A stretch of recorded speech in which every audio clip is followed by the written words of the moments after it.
हर हर महादेव। देवों के देव महादेव आप पर अपनी कृपा दृष्टि बनाए रखें। नमस्कार दोस्तों, स्वागत है आपका एक बार फिर से हमारे YouTube चैनल ज्ञान टीवी में। दोस्तों, आप भी हमारे चैनल पर पहली बार आए हैं और आप भी अपनी जिंदगी में कुछ बनना चाहते हैं तो जल्दी से वीडियो को लाइक करें और आपके अपने YouTube चैनल ज्ञान टीवी को सब्सक्राइब जरूर करें ताकि ऐसी ही नॉलेजेबल जानकारी आपको सबसे जल्द प्राप्त हो सके और आपको पूर्ण रूप से इसका लाभ प्राप्त हो सके। भले ही मर जाना, लेकिन घर की इन वस्तुओं को कभी इधर उधर मत रखना, वरना हो जाओगे बर्बाद, लेने के पड़ जाएंगे देने।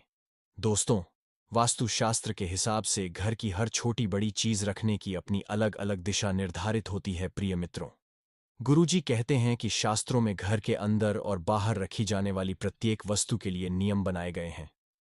इन नियमों के अनुसार ही हमें इन वस्तुओं को रखना चाहिए। वास्तुशास्त्र के अनुसार प्रत्येक वस्तु की एक निश्चित दिशा और स्थान होता है और उन्हें उनके स्थान पर रखने पर ही शुभ परिणाम प्राप्त होते हैं। लेकिन आजकल कई लोग काम के चलते घर में वस्तुओं को इधर उधर रख देते हैं और घर की वस्तुओं को जहां मन हुआ वहीं फेंक देते हैं, जिसके कारण उनके घर में नकारात्मक ऊर्जा आती है। घर में परेशानियां आने लगती हैं, फिर बाद में भगवान को दोष देने लगते हैं, क्योंकि वास्तुशास्त्र के अनुसार प्रत्येक वस्तुओं में दो प्रकार की ऊर्जा होती है, सकारात्मक ऊर्जा और नकारात्मक ऊर्जा। अगर हम इन वस्तुओं को गलत स्थान और दिशा में रख देते हैं तो नकारात्मक ऊर्जा का निर्माण होता है, और इन्हें यदि हम सही दिशा में रखते हैं तो सकारात्मक ऊर्जा बढ़ती है। कभी कभी हम कुछ वस्तुओं को ऐसे स्थान पर रख देते हैं जिससे घर में प्रवेश करने वाली सकारात्मक ऊर्जा के मार्ग में रुकावट निर्माण होने लगती है। प्रिय दर्शकों, आपके मन में भी यह ख्याल जरूर आया होगा कि जो हमारे जूते चप्पल हैं उन्हें घर में किस दिशा में और कहां रखना चाहिए। आज हम जानेंगे वास्तुशास्त्र के अनुसार जूते और चप्पल रखने की सही दिशा और स्थान कौन सा है और इन्हें किस प्रकार से रखना चाहिए। प्रिय मित्रों, गुरुजी कहते हैं, वास्तुशास्त्र के अनुसार जूते और चप्पल नकारात्मक ऊर्जा का स्रोत होती है। इन्हें अगर गलत दिशा में रख देते हैं तो ये हमारे घर में प्रवेश करने वाली सकारात्मक ऊर्जा के मार्ग में रुकावट निर्माण करते हैं। जूते चप्पल हम पैरों में पहनकर कई स्थान पर जाते हैं, जिससे उस स्थान पर मौजूद नकारात्मक शक्ति उनसे जुड़ जाती है।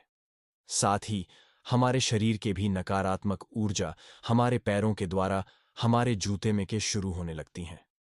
इसीलिए घर के सामने जूते चप्पल रखते समय वास्तु के नियमों का पालन करना बहुत आवश्यक होता है, अन्यथा इसके कई दुष्परिणाम भोगने पड़ सकते हैं। कई लोग वस्तु के नियमों का पालन नहीं करते हैं और धीरे धीरे यहां नकारात्मक ऊर्जा उनके जीवन पर अशुभ प्रभाव डालने लगती है। आज हम आपको बताने वाले हैं जूते और चप्पल रखने के महत्वपूर्ण वास्तु नियम जो आप सभी को अवश्य ध्यान में रखने चाहिए।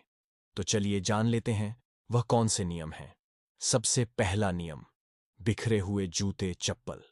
वास्तुशास्त्र के अनुसार जिस घर के मुख्य द्वार के सामने जूते चप्पल बिखरे हुए रहते हैं, इधर उधर अस्त व्यस्त अवस्था में पड़े रहते हैं, उसे घर पर शनि का अशुभ प्रभाव पड़ता है। शनिदेव अनुशासन प्रिय देवता हैं। जिस स्थान पर अनुशासन नहीं होता है उस स्थान पर शनि का अशुभ प्रभाव पड़ता है। साथ ही मुख्य द्वार पर बिखरे पड़े हुए जूते चप्पल सकारात्मक ऊर्जा के मार्ग में रुकावट निर्माण करते हैं। इसीलिए हमेशा ध्यान में रहे कि जूते और चप्पल हमेशा ही सही ढंग से और निश्चित स्थान पर ही रखने चाहिए।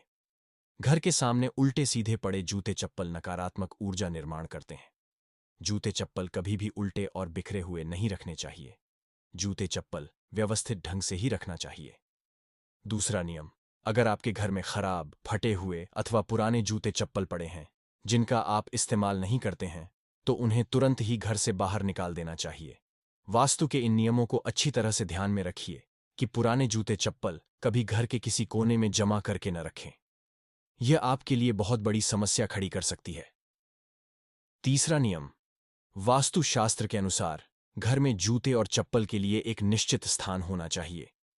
जूते अथवा चप्पल रखने सर्वोत्तम दिशा दक्षिण और पश्चिम दिशा होती हैं। इसीलिए आप जूते चप्पल रखने की निश्चित स्थान अथवा नैऋत्य दिशा में ही रखें। जूते चप्पल रखने वाले स्थान को कभी भी पूर्व, उत्तर, ईशान अथवा आग्नेय दिशा में नहीं रखना चाहिए। इससे घर में आने वाली सकारात्मक ऊर्जा के मार्ग में रुकावट निर्माण होती है। चौथा नियम, घर में जूते चप्पल रखने का स्थान मुख्य द्वार से 2 या 3 फुट दूर होना चाहिए। जूते चप्पल रखते समय ध्यान रखें कि जूते चप्पल कभी भी तुलसी के पौधे के पास न रखें। इससे मां तुलसी का अपमान होता है। तुलसी को मां लक्ष्मी का रूप माना गया है। अगर आप जूते चप्पल तुलसी के पास रखते हैं तो मां लक्ष्मी रूठ कर चली जाती हैं और घर में धन की कमी होने लगती है। जूते चप्पल रखने की जगह कभी भी पूजा घर अथवा रसोई घर के पास नहीं होनी चाहिए। इससे पूजा स्थल का वातावरण अपवित्र बन जाता है। तो दोस्तों, आज की वीडियो में इतना ही। आशा है करता हूं हमारे द्वारा बताई गई जानकारी आपको पसंद आई होगी। दोस्तों, पसंद आई हो तो वीडियो को प्यारा सा लाइक और साथ ही अपने यूट्यूब चैनल ज्ञान टीवी को सब्सक्राइब करना ना भूले। साथ ही कमेंट बॉक्स में जय मां लक्ष्मी जरूर लिखें। मिलते हैं किसी एक नई वीडियो के साथ। तब तक अपना ख्याल रखना। धन्यवाद।